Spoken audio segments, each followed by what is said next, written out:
¿Qué tal a todos? Bienvenidos a mi canal. Pues bueno, estoy en un momento algo complicado porque pues en mi familia han ocurrido pues varias cosas muy difíciles, como bueno, primero más o menos en diciembre la muerte de un tío y después hace unos días la muerte de una tía sumamente querida que era muy importante en mi vida. Entonces, bueno, estaba siendo complicado para mí grabar un video en estos momentos, pero a la vez como que, bueno, si escogí otro tema, como que sentía que no me iba a poder concentrar en algo, ¿no? Entonces, por eso decidí escoger el tema de la melancolía y de la muerte. Este tema es muy importante, sobre todo porque tarde o temprano todos nosotros vamos a pasar por algún duelo, vamos a perder un ser querido, o no solamente perder un ser querido, también vida, perder algunas cosas que simbolicen mucho para nosotros. Y cuando eso ocurre, es normal que caigamos en una especie de melancolía. Bueno, dentro de las pláticas así comunes, normales, se trata un poco de ocultar esos temas, lo cual a mí me parece pues malo, porque culturalmente, sobre todo Byung-Chul Han, ¿no?, que habla de una cultura que esconde la muerte, que esconde la vejez. A mí se me hace bien importante al revés, ¿no? De pronto visibilizar estos temas que, bueno, son parte de la vida humana y siempre lo han sido, y también que tienen tanta importancia, ¿no? No solamente por el hecho de que vayamos a morir, sino también por el hecho de la presencia de la muerte en la vida cotidiana, en la vida diaria, y la forma en la que va generando también o construyendo también nuestra mente, o que va impactando incluso a nivel cultural. Bueno, mi hermana me había, bueno, estaba platicando con mi hermana y le comentaba que, bueno, tras esos fallecimientos, sobre todo tras el último fallecimiento de esa tía, que les digo que era muy importante en mi vida, bueno, empecé a tener muchos síntomas como de autodesprecio, síntomas muy melancólicos, y justamente le platiqué a mi hermana sobre eso. Ella es psicoanalista, entonces me habló de un tema que me pareció fascinante, que es la introyección del objeto muerto, ¿no? Recordemos que en psicoanálisis el objeto se le llama a cualquier cosa, puede ser a una persona, ¿no? Se le dicen objetos, entonces lo hablo para que no haya confusión. El objeto muerto puede ser una persona, o puede ser también un proyecto, puede ser cualquier cosa de la cual esté muy en juego, digamos, esté muy en el centro de nuestra psique, o sea, alguien importante, ¿no? Por ejemplo, alguien que introyecta mucho todas las experiencias, a veces no las ve de manera objetiva, sino las ve desde su subjetividad. Por ejemplo, una persona está enojada, la toma está enojada conmigo, o sea, está introyectando, llevando hacia sí, como todas las flechas de significados, apuntándolas hacia sí mismo. Entonces, aquel que introyecta puede también generar una introyección hacia el objeto muerto, que simbólicamente me parece muy relacionado con todas esas imágenes, o esas como esa imaginario, digamos, popular, de llevar a la muerte con uno mismo, o de gente que podía llegar a tener a cierto espíritu desencarnando, rondándole, y de alguna manera extrayendo cierta energía de esa persona o de él mismo. Esto se me hace simbólicamente algo que ocurre en el plano psíquico, cuando el sujeto introyecta al objeto muerto. Recordemos que en el psicoanálisis el objeto no es un objeto material, sino también puede ser una persona, pero al referirse a objeto, se refiere a que es el objeto para el sujeto, es decir, el sujeto va a ser la persona, el individuo al que se le está haciendo el análisis, o quien está en el punto de mira, ¿no? Y el objeto serían todo aquello que lo rodea, ¿no? Tanto objetos como también personas que lo rodean. Entonces, la introyección del objeto muerto pues ocurre cuando, en vez de darse un duelo sano, se introyecta, ¿no? Y es bien interesante que los melancólicos, o que ciertas personas, sobre todo que tienden a cierto mecanismo de introyección, pues hagan mucho esto cuando se ocurren, digamos, estas tragedias, muertes, y lleven, ¿no?, a una experiencia del duelo que digamos, limita muchísimo la identidad. Y esto, bueno, claramente lo que me contaba mi hermana me recordó mucho a cuando, bueno, falleció mi papá, ¿no? Y que seguramente yo hice una introyección, ¿no? Hice una introyección en ese momento porque mi carácter a lo largo del tiempo se hizo sumamente melancólico. Y es algo con lo que he tenido que trabajar, o sea, la melancolía es una de las cosas que más pesan, más han generado problemas, porque después desembocó en depresión y en ese tipo de enfermedades. Pero bueno, es importante platicar de esto porque pues es algo que pues le puede ocurrir a muchas personas, y creo que yo ya he recolectado pues varia información muy interesante respecto al tema.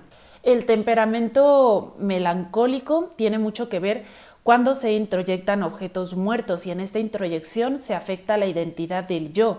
Se vuelve como un patrón de identificación con la muerte misma, con el vacío mismo, y entonces ocurre una afectación melancólica que puede estar presente en la identidad. Puede generar sensaciones de evaluación de insuficiencia en el sujeto, ¿no? Ya que está introyectando justamente la muerte misma, ¿no? O sea, el concepto de la muerte. No es que introyecte necesariamente a esa persona, ¿no? En su momento, cuando la persona estaba bien, cuando estaba viva, las lecciones de vida, todo esto, sino que llega a identificarse el sujeto plenamente con la muerte en sí, ¿no? Con el vacío, generando ese problema en la identidad. Entonces, bueno, la gente que tiende a introyectar, bueno, yo me di cuenta de esto de mi inconsciente, como que tengo una ambición de conocer bastante de mi inconsciente. Bueno, a partir de ese momento, ¿no? De ese velorio, porque pues justamente se revivieron, digamos, sensaciones de mi infancia, ¿no? Tras la muerte de mi padre, sensaciones como de la infancia, y con ello, pues, y bueno, tras la plática con mi hermana, pues pude entender bastante de mi mente en ese sentido, y se me hizo bastante interesante en sí el concepto de la introyección del objeto muerto, porque lo voy a llevar después a lo cultural también, porque es bien interesante cómo ciertos movimientos culturales como que se plantean, ¿no? Que la misma identidad cultural también se identifica con la muerte, como ocurrió, por ejemplo, con cierta estética gótica, ocurrió también con el romanticismo, donde la melancolía se hizo como una especie de como moda, por decirlo así, de moda, y también la melancolía se volvió también una identificación de los intelectuales, es decir, todo el mundo intelectual, el mundo artístico se identificaba muchísimo con los estados melancólicos, y esto tiene que ver con una razón, es decir, no es algo que se dio de cualquier manera, tiene que ver con que la tristeza, la melancolía es una defensa sumamente reflexiva. Generalmente, bueno, las emociones básicas, por ejemplo, el enojo, la tristeza, la felicidad, emociones básicas, tienen que ver con diferentes respuestas al entorno, ¿no? La felicidad es una respuesta hacia la satisfacción, hacia el logro, hacia el cumplimiento de un deseo. Por otro lado, el enojo es más bien una búsqueda de una respuesta activa, y por otro lado la tristeza es una respuesta pasiva al entorno. Y las respuestas pasivas llevan muchísimo a la reflexión, entonces es muy común que aquel que siente o predomina mucho en su estado la tristeza o la melancolía tienda muchísimo también a la reflexión y a la abstracción, ya que la tristeza es algo que nos invita a un estado pasivo. Ese estado pasivo de contemplación también nos lleva a una reflexión. Entonces, culturalmente tenía la melancolía una función un tanto dual, era considerada también un pecado, el pecado de los desagradecidos, de los que se buscaban desvivir, ya saben, el círculo de Dante, de donde aparecen todos estos árboles que representan justamente la caída de aquellos que se dañaron a sí mismos, y es un círculo bastante melancólico, pero también tenía que ver con un estado elevado del ser que, digamos, nos acercaba a la contemplación, a la reflexión, hacia de también la conciencia de lo efímero, y por lo tanto el acercamiento a la verdad, a la verdad de que todo, absolutamente todo va a morir, que todo va a terminar disolviéndose, deshaciéndose, y que al final lo único que van a quedar son las ideas.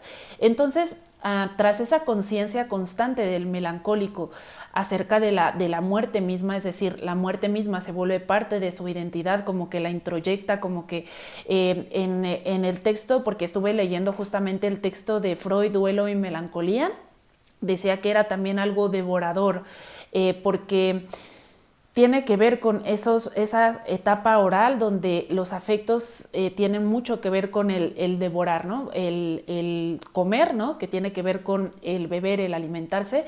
Y en ese sentido, el devorar como el objeto muerto es como llevar la muerte hacia sí mismo, es como un acto de llevar la muerte a la identidad misma, pero también lleva justamente a esa conciencia constante de lo efímero del todo, ¿no? De todo, lo cual lleva a un sinsentido, pero ese sinsentido después permite la observación de las abstracciones, ya que muchos de estos sabios que experimentaban la melancolía después apuntaban, digamos, su vista a las abstracciones, considerándolas como lo único que no iba a morir, es decir, podía morir todo el universo, pero las reglas y las estructuras que dieron lugar a este universo no necesariamente van a morir.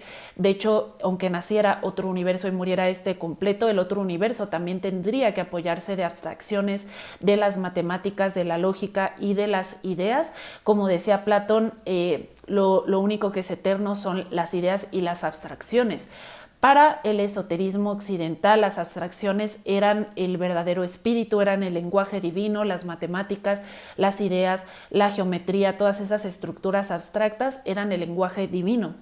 Y cuando el ser humano se hacía consciente de la muerte, volteaba hacia ese otro mundo de la eternidad, ¿no? Es ese mundo de lo eterno. La melancolía es una sensación sumamente universal. Les digo que era tanta la importancia de la melancolía que generó también un impacto no solo a nivel individual, sino a nivel cultural. Hay muchísimos movimientos melancólicos por sí mismos. Incluso los vemos tanto en lo antiguo como en lo moderno, ¿no? Podemos hablar de la melancolía en el gótico a finales de la Edad Media, cuando se pusieron de moda los memento mori, o sea que eran unos cuadros donde aparecía la muerte y era un recordatorio que tarde o temprano se iba a morir, y aparecía el reloj, ¿no? El reloj de arena, que también nos liga o nos lleva a Saturno, que Saturno justamente es el planeta que controlaba eso, la vida y la muerte, ¿no? Que controlaba, de hecho Saturno después se relacionó mucho con el arcano de la muerte, porque antes Saturno siempre se representaba con la hoz, ¿no? Esa hoz que cega, ¿no? Que ciega, y después el planeta, después la muerte misma, ya saben, en los arcanos del tarot y en el imaginario popular también lleva esa hoz saturnina. Entonces Saturno y la muerte van sumamente ligados, y Saturno era un planeta que infringía muchísimo dolor al ser humano, infringía como, o sea, simbólicamente, ¿no? Ya saben, es el planeta de la muerte, de hecho se relacionaba muchísimo con el color negro, con el cubo, ¿no? Con la figura del cubo, porque el cubo era la relación de la tierra, es decir, todo está gobernado por las leyes materiales y toda la materia vuelve a la materia, vuelve a ser materia. Es como algo que nos recuerda a la muerte. Saturno siempre se representaba con este reloj de arena, porque Saturno era Cronos, ¿no? Cronos, ¿quién es? Pues el que devora a sus hijos, y por lo tanto Saturno se relacionaba con la muerte devoradora, con el tiempo devorador, y trabajaba en la vida humana a través de las llamadas septurnias, que eran cada 7 años, aparecía Saturno a golpear con su hoz y acercarnos cada vez más a una madurez, pero infringida a través de cierto dolor. Entonces los melancólicos eran aquellos que estaban muy ligados al planeta Saturno y estaban ligados o tenían un exceso de la bilis negra en su cuerpo. Ya les dije que tiene una dualidad: por un lado permite o nos lleva a la contemplación, y por otro lado nos lleva también a una especie de desagradecimiento o de pasividad ante la vida. Y conlleva muchísimo a la reflexión, pero también hacia la pasividad, hacia el desagradecimiento, incluso hacia la autodestrucción y hacia el sadismo, porque el sadismo también es una búsqueda, ¿no? por la desaparición de uno mismo, y eso se puede proyectar también hacia el otro. Entonces, bueno, es algo sumamente dual, y de hecho esto fascinó a muchos pensadores que expresaron, ¿no? Que expresaron como en sus obras la misma esencia de la melancolía, relacionando muchísimo esta melancolía con lo saturnino, ¿no? Como les decía, está esta imagen que a mí me encanta, que es un grabado antiguo, y aparece, bueno, muchos motivos, ¿no? De la melancolía, y aparece como la melancolía nos liga a las visiones de lo abstracto, ¿no? Al sentirse, al generar una incomodidad con respecto a la materia, porque la materia, pues, bajo la conciencia de que todo termina, pues la materia se vuelve cada vez más incómoda. El melancólico muchas veces pone su mirada en la realidad abstracta, en las realidades abstractas. Cada uno de los 4 humores, recuerden, la bilis negra, que producía la melancolía, la sangre, que producía la alegría o individuos sumamente alegres, la bilis amarilla, que generaba a los coléricos, y la flema, que generaba a los flemáticos. Bueno, había 4 tipos de ser humano, o 4 arquetipos de ser humano, de psique humana. Cada uno de estos estaba relacionado con un elemento. Por ejemplo, la bilis negra se relacionaba con la tierra, con lo frío, con lo seco. La bilis amarilla, que era la cólera, se relacionaba con el fuego. La flema se relacionaba con el agua, y la sangre se relacionaba con el aire. Entonces cada uno tenía un diferente elemento, pero vean qué interesante cómo la bilis negra relacionada con la tierra nos devuelve otra vez a la idea del planeta Saturno relacionado con el cubo negro, el cubo de la materia, el cubo de la tierra. Todo nace de la tierra, pero todo vuelve a la tierra, y es otra vez la idea de la muerte. Es un poco como esta frase de polvo eres y en polvo te convertirás, y justamente nos viene esta imagen de la tierra nuevamente. La bilis negra invadía, digamos, al personaje melancólico, y pues tenía todas estas características, como de una tristeza constante, como una sensación de vacío, como podía también traducirse en cierto coraje ante la vida. Y bueno, aparte, como les dije, de ser un pecado para los renacentistas, bueno, para los esoteristas, un gran pecado, también podía ser una vía para algo mayor, ¿no? Pero ese estado de melancolía debía de trascenderse y debía revivificarse. Y es ahí cuando volvemos a la idea, por ejemplo, alquímica del Nigredo, que bueno, el Nigredo es una etapa de la gran obra, pero tiene que volver a revivificarse en las otras etapas alquímicas. Y bueno, todo esto lo hablo a muchísimo detalle en el curso de alquimia, donde explicamos, ¿no?, todo el arte de la alquimia y todos los procesos que lleva. Esto que les estoy comentando es algo que, digamos, aunque se desarrolló teóricamente a partir de Freud, en el psicoanálisis de la introyección del objeto muerto, es algo que, digamos, instintivamente ya sabían muchos pueblos, que hacían como diferentes hechizos para separar a las personas de la muerte, ¿no?, de los muertos, porque muchos podían quedarse en un limbo, ¿no?, atrapados en cierta manera como en el inframundo y a la vez en la vida, dando como resultado ese estado melancólico, y por eso ocurrían diferentes ceremonias de revivificación de las personas que quedaban en este limbo de melancolía. Y tenía mucho que ver con varios rituales de separación del inframundo, de separación del mundo de los muertos. Todavía actualmente en la brujería se sigue trabajando con quitar, ¿no?, la energía fría de los sujetos, ¿no? Que recuerden que la bilis negra tiene mucho que ver con la tierra, la sequedad y la energía fría, que es prácticamente la energía de muerte. Entonces había diferentes rituales para separarse de esa energía de muerte y poder revivificar o recuperar el fuego interior o el dinamis. Esto era muy importante porque para llegar, digamos, a la excelencia espiritual se debía trascender el estado melancólico y se debía activar el dinamis, que es volver a encender el fuego interior, que el melancólico pues ya lo tiene plenamente apagado, ¿no?, y está demasiado identificado con la muerte misma. A mí en lo personal el conocer esta información me ayuda muchísimo porque me hace consciente, ¿no?, cosas que tengo un tanto en el inconsciente, y el elaborarlo y el poder procesarlo y teorizarlo y todo esto me ayuda muchísimo a estar, digamos, concentrada en eso para poder mejorarlo, ¿no? Porque a veces como que evadirlo a mí no me funciona, a mí me pasa algo y lo quiero exprimir hasta sus últimas causas, o sea, quiero investigar, quiero explorarlo, ¿no? Porque siento que de esa manera como que me ayuda más que simplemente como cambiar el tema. No sé si me explico, no, me genera como una sensación de que está inacabado, no se ha procesado lo suficiente. Y bueno, espero que este tema se les haya hecho interesante. Pensé que era importante tratarlo para otras personas que estén experimentando este tipo de sensaciones o estén lidiando, digamos, con la muerte, que es un tema que se va de muchísimo. Y bueno, muchas gracias por estar aquí. Nos vemos. Hasta luego.